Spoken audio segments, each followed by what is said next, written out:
મિત્રો, માયસેલ્ફ હાર્દિક સર, શ્રી સારસ્વત વિદ્યાલય વાપીમાં આપ સૌનું સ્વાગત છે. મિત્રો, આપણે વાતો કરી રહ્યા છીએ ધોરણ 12 પ્રકરણ 13 સજીવો અને વસ્તી વિશે. લાસ્ટ ટાઈમ મિત્રો આપણે ઘણા બધા MCQ જોયા હતા. આજે એમાં આગળ વધીએ છીએ, તો સૌ ધ્યાન આપે. અને મેં વારંવાર કીધું છે તેમ પ્રશ્નને ખૂબ ધ્યાનથી વાંચવો. પ્રશ્ન છે, જ્યાં નદીનું પાણી દરિયાઈ પાણી સાથે ભળતું હોય, એટલે મિક્સ થતું હોય, નદીનું પાણી દરિયાઈ પાણી સાથે ભળતું હોય તેવા વિસ્તારને ખાલી જગ્યા કહે છે. એટલે મિત્રો, અહીં તમે જાણો છો જુદા જુદા પ્રકારના વસવાટ. મીઠા પાણીનો વસવાટ, ખારા પાણીનો એટલે લવણીય વસવાટ, ખારા પાણીનો વસવાટ, બંનેનું સંગમ સ્થાન જેને આપણે કહીશું વેલા નદમુખ. વેલા નદમુખ એટલે મીઠું પાણી અને ખારું પાણી, મીઠું પાણી જ્યાં મિક્સ થતું હોય એવો જે વિસ્તાર છે વેલા નદમુખ. બરાબર. તો આવા અલગ અલગ વિસ્તારો જે છે એ વિશે તમે જાણો છો, વસવાટ વિશે તમે જાણો છો મિત્રો. તો ઓપ્શન્સ જોઈએ: મીઠા પાણીનો વસવાટ, ભૂનિવાસ સ્થાન, દરિયાઈ વસવાટ, વેલા નદમુખ. પછી પ્રશ્ન છે, નદીનું પાણી દરિયાના પાણી સાથે ભળતું હોય એને મિત્રો શું કહેવાય છે? વેલા નદમુખ તરીકે ઓળખાય છે. એટલે કે ત્યાં બંને મિક્સ થાય છે, એ મિક્સ થતું હોય છે ત્યાં. આગળ વધીએ પ્રશ્નમાં. નીચેમાંથી કયું પરિબળ ઉત્સેચકની પ્રક્રિયાનું નિયંત્રણ કરે છે? અહીંયા પરિબળોની વાત છે. લાસ્ટ ટાઈમ પણ આપણે ઘણા બધા પાણી પરિબળ, ભૂમિ પરિબળ વિશે વાતો કરી હતી. જુદા જુદા પરિબળોની અસર હોય છે. તમે જાણો છો સજીવો ઉપર જૈવિક પરિબળો, અજૈવિક પરિબળો. બરાબર. તો ઉત્સેચકની પ્રક્રિયાનું નિયંત્રણ કોણ કરે છે મિત્રો? તો ઓપ્શન્સ છે ભેજ, તાપમાન, પવન અને પ્રકાશ. તો ઉત્સેચકની વાત આવે ને, એન્ઝાઇમની વાત આવે એટલે તાપમાન જે છે ખૂબ જરૂરી છે. એટલે કયું પરિબળ ઉત્સેચકીય પ્રક્રિયાનું નિયંત્રણ કરે છે? તો એ છે તાપમાન. આગળ વધીએ. યુરોમેસ્ટિક્સ જે છે કયા અંગમાં પાણીનો સંગ્રહ કરે છે? આપણે લાસ્ટ ટાઈમ પણ એવા પ્રશ્નો જોયા છે. પેલા રણ પ્રદેશની અંદર, ઊંટની અંદર એના આમાશયમાં એ વધારાના પાણીનો સંગ્રહ કરે છે. તો આ અનુકૂલનો હતા, પાણી એક પરિબળ તરીકે. તો અહીંયા પણ કંઈક એવું જ છે. યુરોમેસ્ટિક્સ મૂત્રપિંડ, મૂત્રાશય, આંતરડું કે આપેલ એક પણ નહીં. તો યાદ રાખજો, એ પણ આંતરડાની અંદર પાણીનો સંગ્રહ કરે છે. મિત્રો, આ વસવાટ પ્રમાણે આવા જુદા જુદા અનુકૂલનો એમણે કેળવ્યા હોય છે. એટલે વિપરીત પરિસ્થિતિમાં તો એમાંથી એ અનુકૂલિત થાય છે, એટલે એ સર્વાઈવ રહે છે, જીવંત રહી શકે છે. દરિયાઈ પ્રાણીઓનું દેહજળ કેવા પ્રકારનું હોય છે? ઓકે, દરિયાઈ પ્રાણીઓનું દેહજળ હાઇપોટોનિક, હાઇપરટોનિક, આઇસોટોનિક કે આપેલ તમામ? મિત્રો, અહીંયા દરિયાઈ પ્રાણીઓનું દેહજળ પૂછ્યું છે. અગત્યનો શબ્દ જે છે, દરિયાની વાત કરીએ એટલે જે વસવાટ જે છે એ પોતે હાઇપરટોનિક છે. આપણે ગુજરાતીમાં કહીએ તો એ અધિસાંદ્ર છે, અધિસાંદ્ર દ્રાવણ છે. તો એનું જે દેહજળ છે એ એનાથી ઉલટું છે. એ કેવું છે? એ હાઇપોટોનિક છે, એટલે કે અધોસાંદ્ર છે. અને એ આશ્રુતિ નિયમન કરે છે, તો કંટ્રોલ કરે છે. હાઇપોટોનિક આવશે. હાઇપોટોનિક એટલે કે કેવું આવશે? અધોસાંદ્ર. મિત્રો, દરિયાઈ પ્રાણીઓનું દેહજળ, દરિયાઈ પ્રાણી પોતાનું અંદરનું દેહજળ જે છે એ અધોસાંદ્ર હશે, હાઇપોટોનિક હશે. પણ એની કમ્પેરિઝનમાં દરિયાનું જે પાણી છે, એનો જે વસવાટ છે એ હાઇપરટોનિક હશે. બરાબર છે. આગળ વધીએ. પરિસ્થિતિ વિદ્યાની વ્યાખ્યા કોણે આપી? તો ભાઈ નામ આવી ગયું અહીંયા. તો એની સાથે સંકળાયેલ કોણ છે? એજી ટેન્સલી, ઓડમ, ટ્રેસો કે ડાર્વિન? તો મિત્રો, તમને યાદ છે પરિસ્થિતિ વિદ્યા, ઇકોલોજી જે છે શબ્દ, ઓઇકોસ પ્લસ લોગસ એટલે ઓઇકોસ એટલે નિવાસસ્થાન, વસવાટ અને સ્ટડી ઓફ હોમ આપણે એવું કીધું હતું. તો એ જે છે આપનાર પરિસ્થિતિ વિદ્યા વિશે એ છે ઓડમ નામના વ્યક્તિએ એના વિશે વાતો કરી હતી, પરિસ્થિતિ વિદ્યાની વ્યાખ્યા કરી હતી. આગળ વધીએ છીએ. માછલીમાં ક્ષારનું નિયંત્રણ કરતા કોષો, ખાલી જગ્યા. માછલીની અંદર એનું નિયંત્રણ કરતા કોષો તો કોલર કોષો, ડંખ કોષો, શ્લેષ્મી કોષો, અંતસ્ત્રાવી કોષો. મિત્રો લાસ્ટ ટાઈમ પણ આપણે એવા પ્રશ્નો જોયા હતા કે કાચબામાં કે કંઈક બીજા અન્ય સજીવોમાં એ લોકો કેવી રીતે ક્ષારનો, વધારાના ક્ષારને કેવી રીતે દૂર કરે છે. એવું ઉદાહરણ પણ હતું, આંખ આગળ એના કોષો હોય છે જે વધારાના ક્ષારને દૂર કરે છે. તો અહીં માછલીની અંદર ક્ષારનું નિયંત્રણ કરતા કોષોમાં શું આવશે? અહીં કોલર કોષો, કોલર સેલ્સની વાત આવશે. મિત્રો આગળ વધીએ છીએ. નીચેમાંથી ખાલી જગ્યા અનુક્રમણનો પ્રકાર છે. મિત્રો અનુક્રમણ તો આપણે જોયું કે એક ક્રમબદ્ધ રીતે નવા વસવાટનું બનવું, નવા જૈવ સમાજને માટે ખસવું, જુદા જુદા પ્રકારના અનુક્રમણ હોય. તો અહીંયા એવું કહે છે કે નીચેમાંથી ખાલી જગ્યા અનુક્રમણનો પ્રકાર છે તો જલ સંચક્ર અનુક્રમણ તો કે આવે, મરુ સંચક્ર તો કે આવે, મધ્યસ્થ સંચક્ર તો કે એ પણ આવે. એનો મતલબ આ ત્રણે ત્રણ જે લખ્યા છે અનુક્રમણના પ્રકાર છે. તો શું આવશે? આપેલ તમામ જે છે એ અનુક્રમણના પ્રકાર અહીં થશે. બધા જ અનુક્રમણના પ્રકાર છે. આગળ વધીએ. કાર્બનિક અને અકાર્બનિક દ્રવ્યો વચ્ચેનો સેતુ કયો છે? કાર્બનિક દ્રવ્યો અને અકાર્બનિક વચ્ચે જોડાણનું કાર્ય કોણ કરે છે? તો પર્યાવરણમાં સજીવો અને પર્યાવરણમાંથી, તમને ખ્યાલ છે કે આ બધા ઘટકો જે છે એ સજીવો પોતાના આસપાસના પર્યાવરણમાંથી મેળવે છે. તો આ જે આદાન પ્રદાન થાય છે, જે કાર્બનિક અને અકાર્બનિક દ્રવ્યો વચ્ચે એક બ્રિજનું કામ કોણ કરશે? અહીં ભૂમિ કરશે, વનસ્પતિ કરશે, પર્યાવરણ કરશે કે પાણી કરશે? તો મિત્રો કોણ કરશે? અહીં ભૂમિ જે છે કાર્બનિક અને અકાર્બનિક દ્રવ્યો વચ્ચેના સેતુનું કાર્ય કરશે. ત્યારબાદ આગળ વધીએ. કયા પ્રાણીમાં ત્વચા જલાનુરાગી હોય વાતાવરણમાંથી પાણી શોષે છે? તમે જોયું આગળ આપણે કોલર કોષોની વાત આવી, પાણી કંઈ કંટ્રોલ, ક્ષારનું નિયંત્રણ કર્યું, કોઈ કે પાણીનો સંગ્રહ કર્યો, બરાબર. તો આ બધા વિશિષ્ટ પ્રકારના અનુકૂલનો છે. તો અહીં ત્વચા જલાનુરાગી હોય એ વાતાવરણમાંથી પાણીને શોષે છે. દેડકો, સ્પાઇની લિઝાર્ડ, કાંગારૂ રેટ કે યુરોમેસ્ટિક્સ? મિત્રો યાદ રાખજો, જે સ્પાઇની લિઝાર્ડ જે છે એ ત્વચા એની જલાનુરાગી હોય છે અને જે વાતાવરણમાંથી પાણીને એબ્ઝોર્બ કરે છે. તો મિત્રો આ સરસ મજાના પ્રશ્નો થઈ ગયા. આનો સ્ક્રીનશોટ લઈને લખી દેવું. આગળ વધીએ. હવે પ્રશ્ન છે, નીચેમાંથી કયા પ્રાણીમાં શુષ્ક સમય દરમિયાન ગ્રીષ્મ સમાધિ જોવા મળે છે? કયા પ્રાણીમાં શુષ્ક સમય દરમિયાન, શુષ્ક સમયગાળા દરમિયાન ગ્રીષ્મ સમાધિ જોવા મળે છે? મિત્રો અહીં તાપમાનના અનુસંધાનમાં વાત આવે છે. તો તાપમાન પરિબળ તરીકે બે પ્રકારના સજીવો છે, તમને ખ્યાલ છે, સમતાપી, અસમતાપી.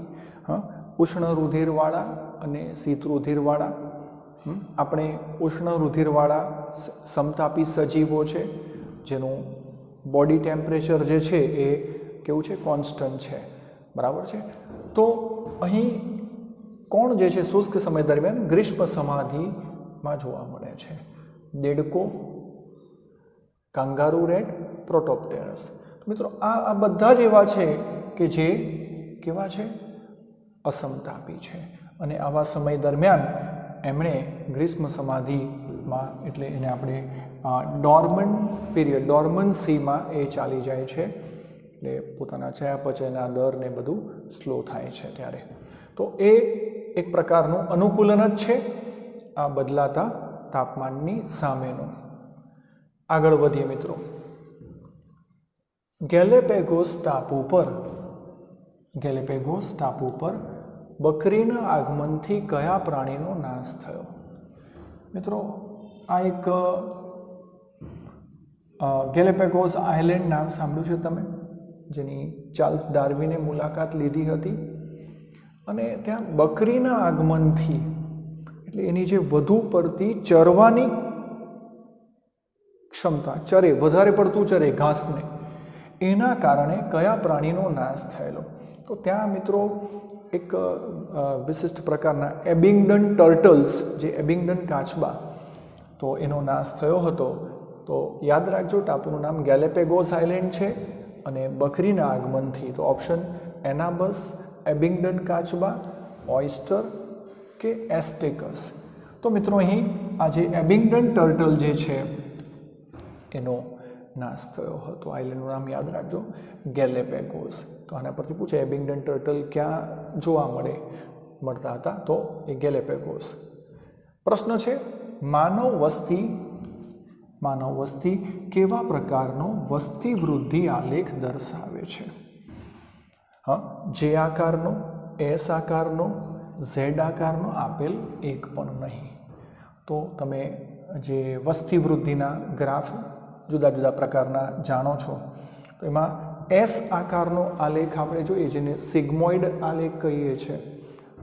આવૃત્તિ વક્ર એસ આકારનો સિગ્મોઇડ જે છે એને વ્યક્તિ વિરુદ્ધ સમયની સાથે વાત જો કરીએ તો એમાં કંઈક આ પ્રકારે એસ આકારનો આલેખ મળે છે, જેમાં શરૂઆતમાં એ ધનાત્મક પ્રવેગ તબક્કો છે, ધીમી છે.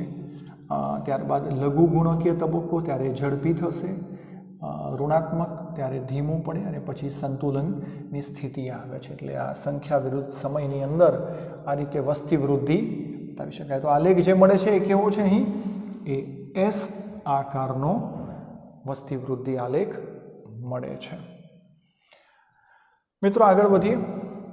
ભૂમિમાં શું હોય છે? ભૂમિની વાત કરીએ. ભૂમિમાં હવા, પાણી, ખનિજ તત્વો.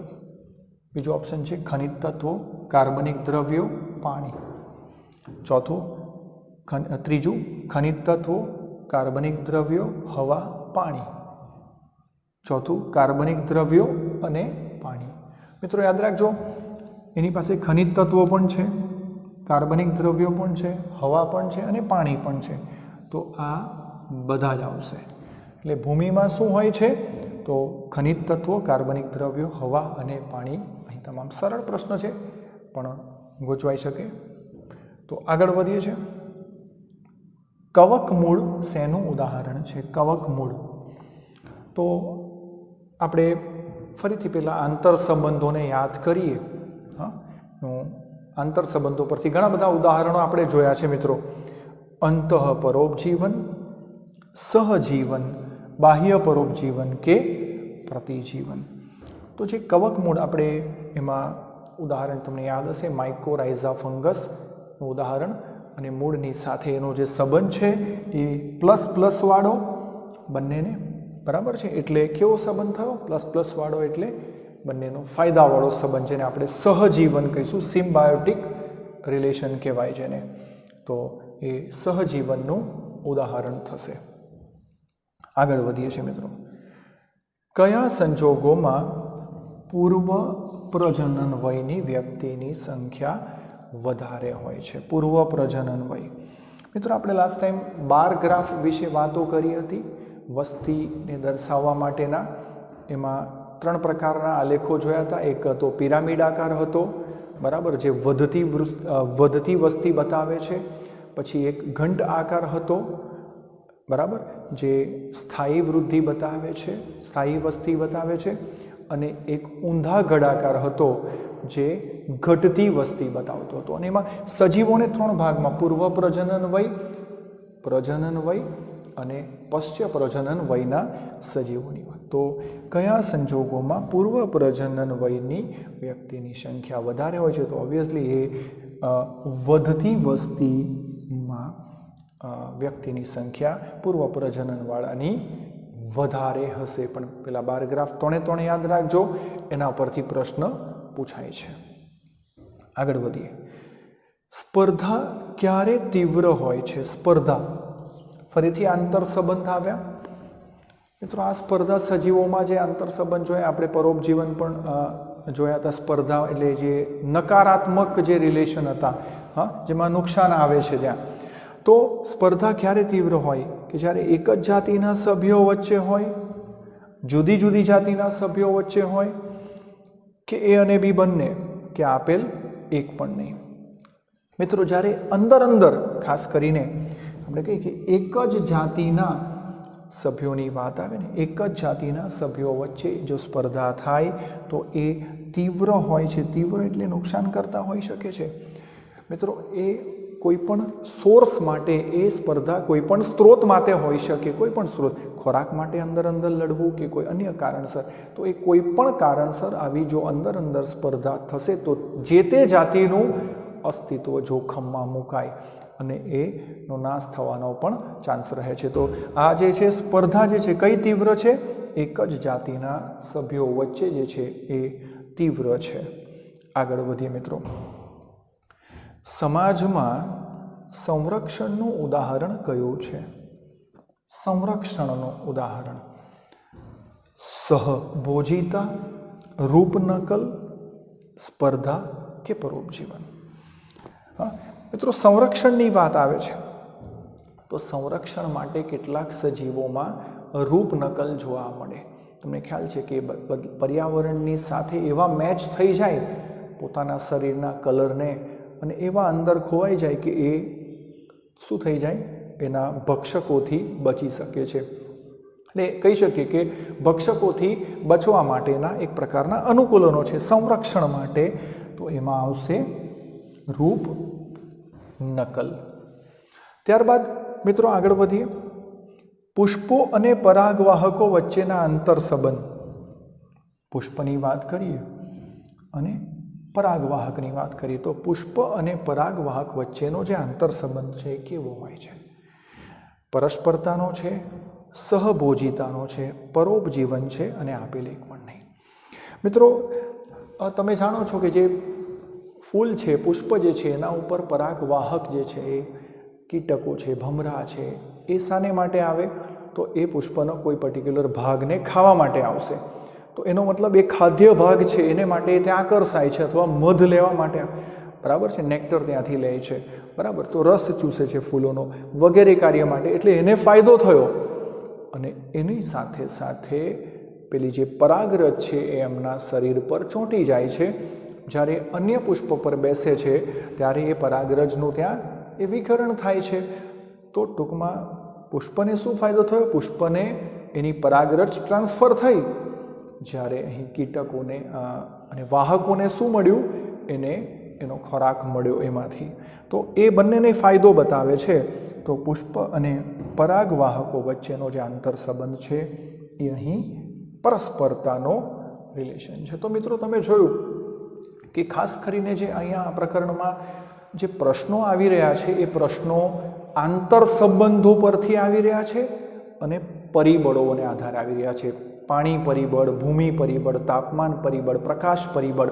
પ્રકાશ પરિબળની વાત આવે તો એ પ્રકાશ પરિબળમાં અહીંયા એક આના પરથી પ્રશ્ન આવી શકે, યાદ આવે છે. પ્રકાશ પરિબળની વાત કરીએ તો એની પ્રવેશશીલતાને આધારે ક્યાં? તળાવ અને સરોવરમાં. મિત્રો અહીં પૂછી શકાય છે, પરિબળની વાત આવી એટલે વાત કરીએ તો તળાવ અને સરોવરમાં પ્રકાશ જે છે એ ક્યાં સુધી પહોંચે છે અંદર, એને આધારે કંઈક સ્તરીકરણ જોવા મળે છે. તો આપણે સમજો કે આ એનો કિનારાનો જે વિસ્તાર છે, છીછરા પાણીનો, ઉપરનો બહારનો છીછરું પાણી છે, ખૂબ ઓછું છે, તો એ શું છે? લિટોરલ પ્રદેશ છે, બરાબર. ત્યાર પછીનો જે વિસ્તાર છે લિમ્નેટિક પ્રદેશ તરીકે ઓળખાય છે. લિમ્નેટિક 20થી 40 મીટર જેટલું ઊંડાઈ ધરાવે, જ્યાં લીલી વનસ્પતિ સર્વાઈવ રહી શકે છે, વનસ્પતિ જીવન હોય. ત્યાર પછી પ્રોફન્ડલ ઝોન, જ્યાં પ્રકાશ નથી પહોંચતો, પ્રકાશ પહોંચી શકતો નથી, એ પ્રોફન્ડલ ઝોન છે. અને સાવ તળિયું જે છે એ બેન્થિક પ્રદેશ તરીકે ઓળખાય છે, છેક તળિયાનો પ્રદેશ. ત્યાં ખાસ કરીને સ્નેલ, સ્લગ જેવા સૂક્ષ્મજીવો. તો અહીંયા 3 પ્રશ્નો મિત્રો આવી શકે. એક તો આ પ્રદેશોના નામ છે, લિટોરલ કિનારાનો છીછરા પાણીનો વિસ્તાર એક પ્રશ્ન આવી શકે. ત્યારબાદ લિમ્નેટિક ઝોન 20 થી 40 મીટરની ઊંડાણ ધરાવતો. ત્યાર પછી બેન્થિક જે છે એ તળિયાનો વિસ્તાર. એ ઉપરાંત પ્રશ્ન તળિયે શું જોવા મળે ત્યાં ખાસ, તો સ્નેલ, સ્લગ જેવા અને વિવિધ સૂક્ષ્મજીવો ત્યાં જોવા મળે અને છેક તળિયાનો ભાગ છે ત્યાં પ્રકાશ નથી પહોંચતો. વનસ્પતિ જીવન ક્યાં વિસ્તારમાં જોવા મળશે, તો કે ત્યાં લિમ્નેટિક વિસ્તારમાં તમને જોવા મળશે. તો આ થયું પ્રકાશની પ્રવેશ્યતાને આધારે તળાવ સરોવરમાં સ્તરીકરણ. મિત્રો એવું જ ઋતુઓના ફેરફારની સાથે પણ કંઈક સ્તરીકરણ જોવા મળે ઋતુઓની. તો સમજો કે ઉનાળો હોય અને સરોવર તળાવની વાત કરીએ, સરોવરની વાત કરીએ, તો એની અહીંયા જે સપાટીનું જે પાણી છે, અહીંયા સપાટીનું પાણી એ થોડું, એનું તાપમાન કેવું હશે, એ થોડું ઊંચું હશે અને તાપમાન અહીંયા ઊંચું હશે. જ્યારે એની સરખામણીમાં તળિયાનું જે છે ઉનાળાની અંદર તળિયાનું તાપમાન થોડું નીચું હશે. તો બરાબર, તો આ જે ઉપરનો વિસ્તાર છે એને કહેવાય એપિલિમ્નિયોન અને જે તળિયું જે છે એનો વિસ્તાર છે હાઇપોલેમ્નિયોન. શાને આધારે? તાપમાનની વાત કરું છું, તાપમાનનો ફેરફાર થયો અને એ બેની વચ્ચે જે વિસ્તાર સર્જાયો, એ બેની વચ્ચેનો વિસ્તાર જે છે એ છે થર્મોક્લાઇન વિસ્તાર છે. ઉનાળાની ઋતુની વાત કરી તો અહીંયા તાપમાન કેવું છે, ઉપર ઊંચું છે, તો અહીંયા નીચું છે.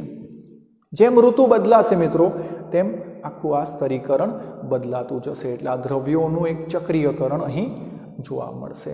તો મિત્રો આવા આ પરિબળોને આધારે પણ અહીં ઘણા બધા પ્રશ્નો આવી શકે છે. તદુપરાંત મિત્રો આપણે વસવાટની વાત કરી કે જે જુદા જુદા પ્રકારનો ભૌગોલિક વસવાટ તમે જાણો છો, જે વસવાટ જે છે, તો એક એની વાત નાનકડી કરીએ કે અક્ષાંશ જે છે અને તાપમાન છે એને આધારે વિવિધ ક્ષેત્રો જોવા મળે. તમે આવું નામ સાંભળ્યું હશે કે ભાઈ અક્ષાંશ 0 થી 20 અક્ષાંશ જે છે મિત્રો, તો આપણે એને શું કહીશું? વિષુવવૃત્તીય ઉષ્ણકટિબંધ. આપણે ઉષ્ણકટિબંધ આવું સાંભળ્યું છે. તો એ શું? તો કેટલો અક્ષાંશ છે? તો 0 થી 20. અને ટેમ્પરેચરની વાત કરીએ મિત્રો તો ત્યાં લગભગ 24 ડિગ્રી સેલ્સિયસથી તાપમાન ત્યાં વધુ હોય છે. તો અહીંયા 3 પ્રશ્નો બની જાય. વિસ્તાર યાદ રાખવાનો છે, વિષુવવૃત્તીય ઉષ્ણકટિબંધ, 0 થી 20 અક્ષાંશ છે અને ત્યાંનું તાપમાન જે છે મિત્રો એ તાપમાન 24°C વધુ હોય છે. ત્યારબાદ ઉપ ઉષ્ણકટિબંધની વાત કરીએ તો એનો અક્ષાંશ કેટલો છે મિત્રો? અહીંયા 20 થી 40 છે. અને તાપમાનની વાત કરીએ મિત્રો તો 14 થી 24 ડિગ્રી જેટલું ત્યાં તાપમાન હોય છે. તાપમાનમાં પણ ફેરફાર જોતા રહીએ. ત્યારબાદ સમશીતોષ્ણ કટિબંધ જે છે તો એમાં યાદ રાખજો 40 થી 60 અને એનું જે તાપમાન જે છે 7 ડિગ્રીથી 24° જેટલું તાનું તાપમાન હોય છે આ વિસ્તારનું, ભૌગોલિક વિસ્તારનું. ત્યારબાદ શીત કટિબંધ, ઠંડા વિસ્તારો છે, ટુંડ્ર છે, ટાઇગા, અને શીત કટિબંધની વાત કરીએ તો 60 થી 80 અક્ષાંશ, ટેમ્પરેચર 7°C પણ ઓછું. તો તમે જોઈ શકો છો આ વિવિધ વિસ્તારો, તમે આવા નામ સાંભળ્યા છે, એના તાપમાન અને એના અક્ષાંશ જે છે તો આ થયું એનું ભૌગોલિક વિતરણ થયું. તો એના પરથી પણ ઘણા બધા પ્રશ્નો મિત્રો અહીં આવી શકે છે. મિત્રો યાદ રાખજો કે આપણે જેમ જેમ પૃથ્વીની સપાટી એટલે કે વિષુવવૃત્તથી ઉપર વાતાવરણમાં જેમ ઉપર તરફ જતા જઈએ, લગભગ દર 1000 મીટરનું ઉર્ધ્વ સ્થળાંતરણ કરીએ તેમ ટેમ્પરેચરમાં લગભગ 6°C 6 જેટલો ઘટાડો થાય તાપમાનની અંદર. એટલે તમે સપાટીથી કઈ તરફ વાતાવરણમાં ઉપર તરફ જાઓ છો તેમ તેમ ટેમ્પરેચરની અંદર ટેમ્પરેચરમાં ઘટાડો લગભગ 6°નો ઘટાડો થાય છે. તમે વિષુવવૃત્તથી ધ્રુવ તરફ જશો જેમ તેમ ટેમ્પરેચરમાં દર 1 કિલોમીટર બોલો અથવા 1000 મીટર કહી શકીએ, 1000 મીટરે 6°C જેટલો ઘટાડો થાય છે. તો મિત્રો આ પ્રકરણની અંદર તમે જોયું કે સજીવમાં વસ્તી, એના વસવાટની વાત આવી, એના પરિબળો વિશે વાતો આવી, આપણે અનુક્રમણ વિશે વાતો કરી, આંતર સંબંધો વિશે વાત કરી અને ઘણા બધા પ્રશ્નો પણ જોયા. તો મિત્રો આનો સ્ક્રીનશોટ લઈને લખી લેવું.